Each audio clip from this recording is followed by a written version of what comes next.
ಇವತ್ತು new year party ಮಾಡ್ಕೊಂಡು ಹೊರಡೋರೆ ತುಂಬಾ ಓವರ್ ಇದಾದ್ರೆ ಮನೆಗೆ ಬಿಡ್ತೇವೆ ಅನ್ನುವಂತ ಮಾತನ್ನ ಹೇಳಿದ್ರಿ.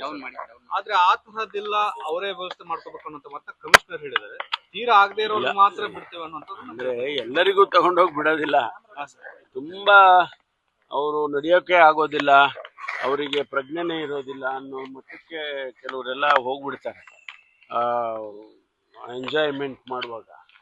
ಸೊ ಅಂಥವರಿಗೆ ನಾವಲ್ಲಿ ಒಂದು ಏನೋ ರೆಸ್ಟಿಂಗ್ ಪ್ಲೇಸ್ ಅಂತ ಮಾಡಿರ್ತಾರೆ, ಒಂದು 15 ಕಡೆ ಮಾಡಿದ್ದಾರೆ.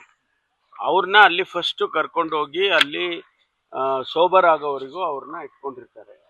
ಆಮೇಲೆ ಅವ್ರ ಅಡ್ರೆಸ್ ತಗೊಂಡು ಆಮೇಲೆ ಅವ್ರನ್ನ ಮನೆಗೆ ಕಳಿಸ್ಕೊಡೋ ವ್ಯವಸ್ಥೆ ಮಾಡ್ತೀವಿ. ಯಾಕೆಂದರೆ ನಾಳೆ ಏನಾಗುತ್ತೆ, ವಿಶೇಷವಾಗಿ ಹೆಣ್ಮಕ್ಳು ಅವರಿಗೆ ಆ ಸಂದರ್ಭದಲ್ಲಿ ಅವರು ಯಾವ್ಯಾವ ಪರಿಸ್ಥಿತಿಯಲ್ಲಿ ಇರ್ತಾರೆ ಹೇಳಕ್ ಬರೋದಿಲ್ಲ, ಕಾನ್ಷಿಯಸ್ ಇರೋದಿಲ್ಲ. ಅವ್ರಿಗೆ ಯಾರು ಏನು ಬೇಕಾದರೂ ಮಾಡ್ಬೋದಲ್ಲ.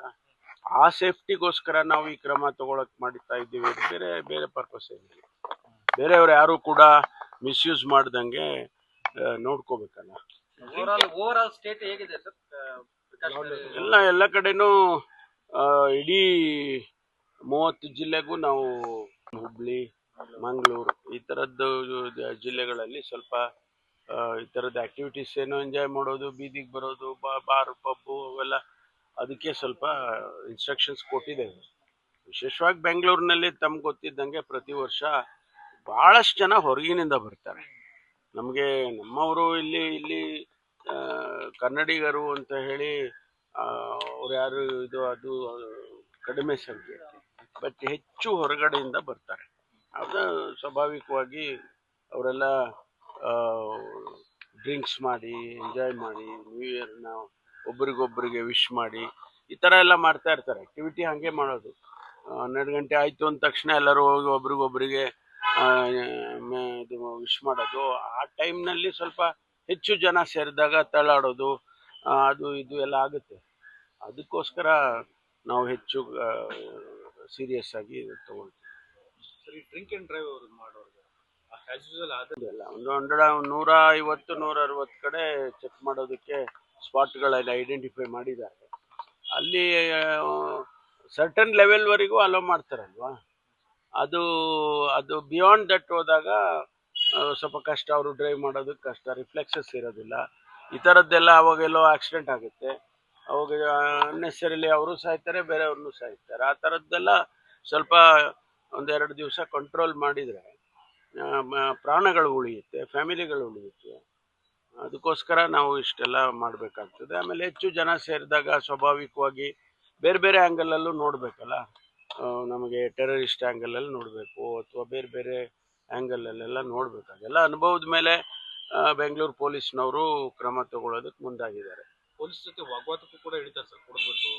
ಹೌದು, ಅದಕ್ಕೆ ನಾವು ಭಾಳ ಸ್ಟ್ರಿಕ್ಟಾಗಿ ಬಾಡಿ ಓರ್ನ್ ಕ್ಯಾಮ್ರಾಗಳು ಹಾಕೊಳ್ಳೇಬೇಕು ಅಂತ ಹೇಳಿದ್ದೇವೆ. ಬಾಡಿ ಓರ್ನ್ ಕ್ಯಾಮ್ರಾದಲ್ಲಿ ಎಲ್ಲ ರೆಕಾರ್ಡ್ ಆಗುತ್ತೆ. ಆಮೇಲೆ it will directly connect to command centre. ಅಲ್ಲಿಂದ ನೋಡ್ತಾರೆ. ಅವಾಗ ಎಕ್ಸ್ಟ್ರಾ ಫೋರ್ಸು ಬೇಕಾದರೆ ಕಳಿಸ್ಕೊಡ್ತಾರೆ. ಅದೆಲ್ಲ ಸೈಂಟಿಫಿಕ್ ಆಗಿ ಸಿಸ್ಟಮ್ಯಾಟಿಕ್ ಆಗಿ ಮಾಡಿದ್ದಾರೆ.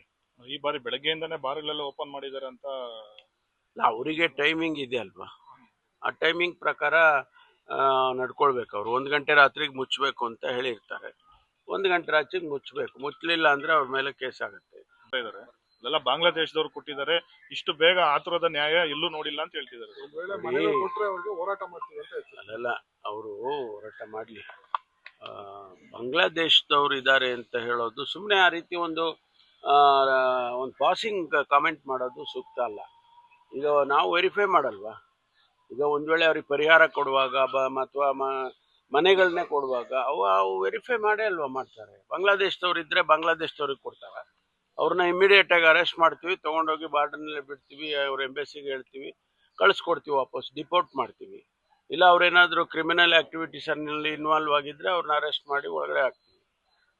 ಅವರು ಗೃಹ ಸಚಿವರಾಗಿದ್ದಾರೆ ಅಶೋಕ್ ಅವರು, ಅವ್ರಿಗೆ ಇದೆಲ್ಲ ಗೊತ್ತಿದೆ. ಅವರು ರಾಜಕೀಯ ಕಾರಣಕ್ಕೋಸ್ಕರ ಮಾತಾಡ್ತಾರೆ ಅಷ್ಟೇ. ಈಗ ನಿಮ್ಮ ಇಲಾಖೆಯಿಂದ ಏನಾದ್ರು ವೆರಿಫೈ ಮಾಡ್ತಾ ಇದ್ದೀರಾ ಸರ್? ಅಲ್ಲ, ಖಂಡಿತವಾಗಿ ಮಾಡ್ತೇವೆ. ಇನ್ನು ನಮ್ಮಲ್ಲಿ ಈಗ ಅವರು ಯಾರು ಲಿಸ್ಟ್ ತಯಾರು ಮಾಡ್ತಾರೆ, ಇಲ್ಲಿ ನಮ್ಮ BBMP ಅವರು ಜಿ ಬಿ ಐ ಈಗ GBA ಅವರು ಲಿಸ್ಟ್ ಮಾಡಿರ್ತಾರೆ. ಅದನ್ನು ವೆರಿಫೈ ಮಾಡಿ ಅವರಿಗೆ ಅವ್ರು ಎಲ್ಲಿ, ಅವರು ಏನು, ಎಷ್ಟು ದಿವಸದಿಂದ ಬೆಂಗಳೂರಿನಲ್ಲಿ ಇದ್ದಾರೆ, ಆ ಜಾಗದಲ್ಲಿ ಎಷ್ಟು ದಿವಸದಿಂದ ಇದ್ದಾರೆ ಅದೆಲ್ಲ ವೆರಿಫೈ ಮಾಡೇ ಅಲ್ವಾ ಮಾಡೋದು. ಸರಿ, ಬಾಂಗ್ಲಾ ವಲಸಿಗರಂತ ಹಿಂದೆ ಸಿಕ್ಕಾಪಟ್ಟೆ ಸುದ್ದಿಗಳಾಗ್ತಾ ಇತ್ತು. ಈಗ ಅವ್ರನ್ನೆಲ್ಲ ಕಡಿವಾಣ ಹಾಕೋ ನಿಟ್ಟಿನಲ್ಲಿ ಏನೆಲ್ಲ ಕ್ರಮಗಳಾಯ್ತು? ಇಲ್ಲ, ನಾವು ವೆರಿಫಿಕೇಶನ್ ಮಾಡ್ತಾನೆ ಇರ್ತೀವಿ. It's a continuous process. ಒಂದಿನ ಮಾಡಿ ಒಂದು ವಾರ ಡ್ರೈವ್ ಮಾಡಿಬಿಟ್ಟು ಬಿಟ್ಬಿಡೋದಿಲ್ಲ. ಯಾರು ಅನಧಿಕೃತವಾಗಿ ಕರ್ನಾಟಕದಲ್ಲಿ ಇರ್ತಾರೆ, ಬರೀ ಬೆಂಗಳೂರು ಸಿಟಿ ಒಂದೇ ಅಲ್ಲ, ಈಗ ಉದಾಹರಣೆಗೆ ಕಾಫಿ ತೋಟದಲ್ಲಿ ಕೆಲಸ ಮಾಡ್ತಾರೆ ಅಂತ ಹೇಳ್ತಾರೆ.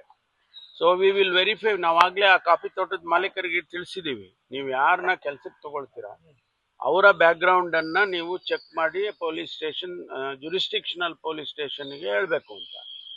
ನಮ್ಮವರು ಹೋಗಿ ವೆರಿಫೈ ಮಾಡ್ತಾರೆ. ಪೊಲೀಸ್ನವರು ಕೂಡ ಆಗಾಗ್ಗೆ ಪ್ರತಿ ಕಾಫಿ ತೋಟದಲ್ಲಿ ಹೋಗಿ ವೆರಿಫೈ ಮಾಡಿ ಓನರ್ನ ಕರೆಸ್ಕೊಂಡು ಎಷ್ಟು ಜನ ನೀವು ಕೆಲಸಕ್ಕೆ ಇಟ್ಕೊಂಡಿದ್ದೀರಾ, ಯಾರು ಇವರು ಏನು ಅಂತೆಲ್ಲ ವೆರಿಫೈ ಮಾಡ್ತಾರೆ. ಅವಾಗ ಬಾಂಗ್ಲಾದೇಶದ ಅವರು ಸಿಕ್ಕಿದ್ರೆ ಅವ್ರನ್ನ ಇಮಿಡಿಯೇಟ್ ಆಗಿ ಸೆಕ್ಯೂರ್ ಮಾಡಿ ಕಳಿಸ್ಕೊಡ್ತೇವೆ. ಸರ್, ಈಗ ಬಿಜೆಪಿ ಅವರು ಆರೋಪ ಮಾಡ್ತಾರೆ ಅಂತ ಸದ್ಯ ಕರ್ನಾಟಕದಲ್ಲಿ ಬಾಂಗ್ಲಾದೇಶದ ಇಲಾಖೆಗೆ ಸಂಪೂರ್ಣ ಮಾಹಿತಿ ಇದೆ. ಖಂಡಿತವಾಗಿ ಮಾಹಿತಿ ಇದೆ. ಮಾಹಿತಿ ತಪ್ಪಿಸ್ಕೊಂಡಿರೋರು ಕೆಲವರು ಇರ್ಬೋದು. ಅದನ್ನು ಕೂಡ ನಾವು ಕಂಟಿನ್ಯೂಸ್ ಪ್ರಾಸೆಸ್, ನಾನು ಹೇಳಿದಾಗೆ ಅಲ್ಲಿ ನಾವು ವೆರಿಫೈ ಮಾಡ್ತಾ ಇರ್ತೀವಿ. ಅವಾಗ ಸಿಕ್ಕಿದಾಗ ಅವ್ರನ್ನ ಕಳಿಸ್ಕೊಡ್ತೀವಿ. ಏನು ಪ್ರಾಸೆಸ್ ಇದೆ ಅದನ್ನ ಮಾಡೇ ಮಾಡ್ತೀವಿ. ಸರ್, ಆಮೇಲೆ ಈಗ ಇನ್ನೊಂದು ಸುದ್ದಿ ಬಂತು ಸರ್. ಈಗ ಕಲಬುರಗಿ ಸೆಂಟ್ರಲ್ ಜೈಲಲ್ಲಿ ಎಣ್ಣೆ ಪಾರ್ಟಿ ಮಾಡ್ಕೊಂಡು ಕೈದಿಗಳೆಲ್ಲ ಕಾರ್ಡ್ ಸಾಟಿ ಆಡಿರ್ತಕ್ಕಂಥದ್ದು ವಿಡಿಯೋ ವೈರಲ್ ಆಗಿದೆ. ಅದನ್ನು ವೆರಿಫೈ ಮಾಡೋಣ. ನೆನ್ನೆ ಆಗಿದೆಯಾ, 2021ರಲ್ಲಿ ಆಗಿದೆಯಾ, ಇದೇನಾಗಿದೆ, ಕೆಲವರು ಉದ್ದೇಶಪೂರ್ವಕವಾಗಿ ಬಹುಶಃ ಸರ್ಕಾರಕ್ಕೆ ಕೆಟ್ಟ ಹೆಸರು ತರಬೇಕು ಅಂತಲೋ ಅಥವಾ ಏನೂ ಗೊತ್ತಿಲ್ಲಪ್ಪ ನನಗೆ, ಹಳೆ ವಿಡಿಯೋಗಳನ್ನೆಲ್ಲ ಹಾಕ್ತಿದ್ದಾರೆ. ಅದನ್ನೆಲ್ಲ ವೆರಿಫೈ ಮಾಡಿ ನಾವು ಕ್ರಮ ತಗೊಳ್ತೀವಿ. ಒಂದು ವೇಳೆ ಈಗ ನೆನ್ನೆ ನೀವು ಹೇಳ್ದಂಗೆ ನೆನ್ನೆ ಮೊನ್ನೆ ಆಗಿದೆ ಅಂದರೆ ಸೂಕ್ತವಾಗಿ ಆ ಅಧಿಕಾರಿಗಳ ಮೇಲೆ ಕ್ರಮ ತಗೊತೀವಿ. ಅದಕ್ಕೆ ಎನ್ಕ್ವೈರಿ ಮಾಡಿ ಏನು ಮಾಡಬೇಕು ಅದನ್ನೆಲ್ಲ ಬಿಗಿ ಮಾಡ್ತೀವಿ. ಈಗ ಹೊಸದಾಗಿ DG ಅಪಾಯಿಂಟ್ ಮಾಡಿದ್ದೀವಿ. ಅವರು ಕೂಡ ಎಲ್ಲ ದೊಡ್ಡ ಪ್ರಿಸನ್ಗಳಿಗೆಲ್ಲ ಅವರೇ ಖುದ್ದಾಗಿ ಭೇಟಿ ಕೊಡ್ತಾ ಇದ್ದಾರೆ. ಅದು ಈಗಾಗಲೇ ಸ್ವಲ್ಪ ಒಂದು ಹತೋಟಿಗೆ ಬಂದಿದೆ ಅಂತ ಅಂದ್ಕೊಳ್ತೀನಿ. ಇದೇನಾದರೂ ನೀವು ಹೇಳಿದ್ದು ನೆನ್ನೆ ಮೊನ್ನೆ ಆಗಿದ್ರೆ ಇಮಿಡಿಯೇಟ್ ಆಗಿ ಅದ್ರ ಮೇಲೆ ಆಕ್ಟ್ ಮಾಡ್ತೀವಿ. DR ಪಾಟೀಲ್ ಅಂತ ಸರ್, DR ಪಾಟೀಲ್ ನ್ಯಾಯವಾದಿಯೊಬ್ರು government PP public prosecutor Lokayukta trap ಆಗಿದ್ದಾರೆ ಸರ್. 25,000 ಲಂಚ ಇಸ್ಕೊಂಬೇಕಾರೆ. ಅಲ್ಲ, ಅದಕ್ಕೆ ಕಾನೂನು ಪ್ರಕಾರ ಏನು ಕ್ರಮ ತಗೋಬೇಕು ಲೋಕಾಯುಕ್ತದವರು ತಗೊಳ್ತಾರೆ. ನಮ್ಮ ಇಲಾಖೆಯನ್ನು ಕೂಡ ಕ್ರಮ ತಗೊಳ್ಳುತ್ತೆ. ನೇಮಕ ಆಗುತ್ತಲ್ಲ ಸರ್, ನ್ಯಾಯವಾದಿಗಳೇ ಈ ರೀತಿ ಆದ್ರೆ ಹೇಗೆ ಸರ್, ಏನ್ ಮೆಸೇಜ್ ಪಾಸ್ ಆಗುತ್ತೆ? ಅಲ್ಲಲ್ಲ, ಯಾರನ್ನು ಇದು ಹೊರತುಪಡಿಸಿ ಹೇಳಕ್ಕಾಗೋದೇ ಇಲ್ಲ. ಎಲ್ಲ ರಂಗದಲ್ಲಿಯೂ ಕೂಡ ಈ ರೀತಿ ಒಬ್ರು ಅಲ್ಲೊಬ್ರು ಇಲ್ಲೊಬ್ರು ಇರ್ತಾರೆ. ಅದು ಕಾನೂನು ಪ್ರಕಾರ ಏನ್ ಕ್ರಮ ತಗೋಬೇಕು ತಗೊಳ್ತೀವಿ. ಸರ್, ಇದೇ ಕಲಬುರಗಿ ಜೈಲ್ದು DR ಪಾಟೀಲ್ ಅಂತ PSI ಹಗರಣದ ಆರೋಪಿ ಇರ್ತಕ್ಕಂಥವ್ರು ವಿಡಿಯೋ ಮಾಡಿ ಜೈಲ್ ಸೂಪರಿಂಟೆಂಡೆಂಟ್ ವಿರುದ್ಧ ಆರೋಪ ಮಾಡಿದ್ದಾರೆ. ನಾನು ವರ್ಗಾವಣೆ ಮಾಡಿ ಇಲ್ಲಿ ನನಗೆ ದುಡ್ಡಿಗಾಗಿ ಬೇಡಿಕೆ ಇಡ್ತಾ ಇದ್ದಾರೆ ಅನ್ನೋದು. ಅದು ವೆರಿಫೈ ಮಾಡ್ತೀವಿ, ತನಿಖೆ ಮಾಡಿಸ್ತೀನಿ. ಮಾಡಿ ಒಂದು ವೇಳೆ ಅದು ಸತ್ಯ ಆದರೆ ಯಾರೋ ಅಧಿಕಾರಿಗಳು ಅವ್ರ ಮೇಲೆ ನಿರ್ದಾಕ್ಷಿಣ್ಯವಾಗಿ ಕ್ರಮ ತಗೋತೀವಿ. ಸರ್, ಆಮೇಲೆ ಈಗ ಕೆಲವು ಮೂವಿಗಳು ಬಿಡುಗಡೆ ಆಗಿರ್ತಕ್ಕಂಥದ್ದು ಪೈರಸಿ ಆಗ್ತಾ ಇದೆ ಅಂದ್ಬಿಟ್ಟು ಸಿಕ್ಕಾಪಟ್ಟೆ ಸೌಂಡ್ ಆಗ್ತಿದೆ ಸರ್. ತಮ್ಗೇನಾದ್ರೂ ಕಂಪ್ಲೇಂಟ್ ಏನಾದ್ರು ಬಂದಿದೆಯಾ ಸರ್? ಕಂಪ್ಲೇಂಟ್ ಬಂದ್ರೆ ಅದ್ರ ಮೇಲೆ ಕ್ರಮ ತಗೊಳ್ಬೋದು. ಇನ್ನು ಕಂಪ್ಲೇಂಟ್ ನಾನು ಗೊತ್ತಿಲ್ಲ, ಅದನ್ನ ಯಾವ ರೀತಿ ಕ್ರಮ ತಗೋಬೇಕಾದ್ ಬಂದಿರೋದು ವಿಚಾರ ಮಾಡ್ತೀನಿ. ಪೈರಸಿ ಗುಂಡಾ ಕಾಯ್ದೆ ಕೂಡ ಇದೆ ಸರ್.